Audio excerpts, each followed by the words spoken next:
To national affairs now, and the grilling of Qantas Chief Executive Alan Joyce at a parliamentary inquiry. The CEO offered a passionate defence of his own conduct and record, as Hayden Cooper reports.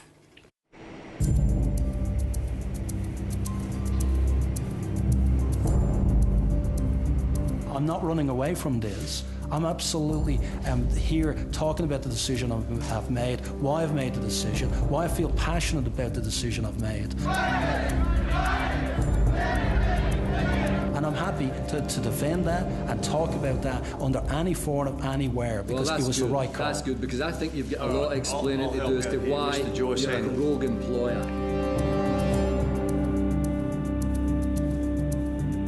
Pretty angry? Yeah, pretty angry. At Parliament House, Alan Joyce is a hero to some, but a villain to many others. So today was always going to be a day of reckoning. Because this is one of the biggest calls that have been made by corporate Australia to actually destroy parts of the economy to get your way. But you're very obscure and devious about the fact that you're aiming at a lockout. Sorry, Senator, I think that's absolutely inappropriate to say. We were very clear on our approach all the way through. You're a bit like Richard Nixon at the moment. You're just trying to talk your way out of this. Don't do it, please.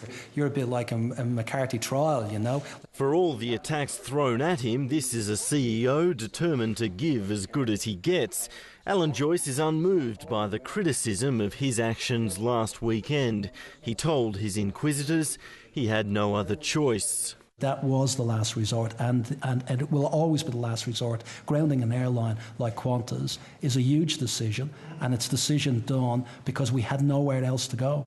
And the committee learned it was a move Mr Joyce made on his own. Approval of the Qantas board came later. The decision was a board endorsement. It was my decision. You made a decision on your own? Yes. Using your discretion? Yes. Using your delegated authority? Yes. So for a momentous decision to ground the entire fleet, yep, to stand down 27,000 or 27,000 employees, that was all on your head? That was my decision, absolutely. When did the Leader of the Opposition know? The Qantas grounding lit up the Parliament all week, and even today the argument persists over whether the government should have read the warning signs from the airline chief before last Saturday. Well, he certainly never mentioned to any of the ministers in our government that he was contemplating an extreme action of locking out the whole of the Qantas workforce. The problem here is that the government is excruciatingly embarrassed about the fact that it could have stopped this. So what did Alan Joyce have to say about who was told what, when?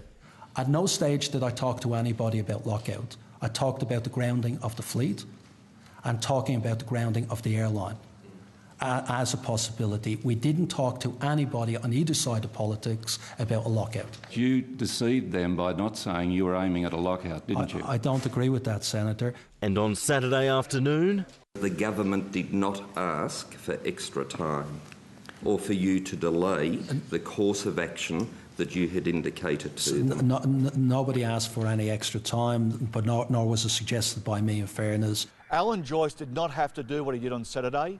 This was a reckless decision, but a decision that had been well planned. Who believes in fairy tales that he woke up Saturday morning and just had a brain snap? A brain snap that costs this country the shutdown of its airline. The CEO does have one regret. Qantas kept selling tickets for 3.5 hours after the grounding was announced. Senator, it was a mistake, because it again just shows you that even with all of the planning we've done, and we've done a lot of planning, we did miss this one. Fate can intervene at the strangest of times. As the committee ground on, a Qantas A380 en route to London was diverted safely to Dubai. Pilots had shut down an engine due to an oil pressure problem. For the flying kangaroo, there's turbulence in the air and trouble on the ground. Hayden Cooper reporting.